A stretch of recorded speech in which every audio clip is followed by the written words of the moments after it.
Hey guys, welcome to Tutorial Guru. Today I'll be showing you how to view your profile views on your TikTok account. And now let's start right in.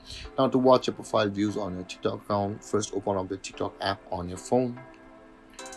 And after opening your pause this at the bottom right corner of the screen, you can see there is the profile icon available for us. Tap on that profile icon. And over here guys, this is the profile section of your account, whereas at the top right corner of the screen you can see there are two footstep signs and a three line icon. Now in order to watch your profile views or see your profile views, first we'll be required to tap on that two footstep signs. And you can see guys, this is the profile views section of your TikTok account. Now to view or watch your profile views, all of your profile views will be available over here whom had viewed your profile. And with that being said guys, this is how you watch your profile views on your TikTok account. And if you have any confusions or questions regarding the topic, feel free to comment in the comment section below, and don't forget to like, subscribe and hit that bell icon for more videos. Thank you for watching guys. Peace.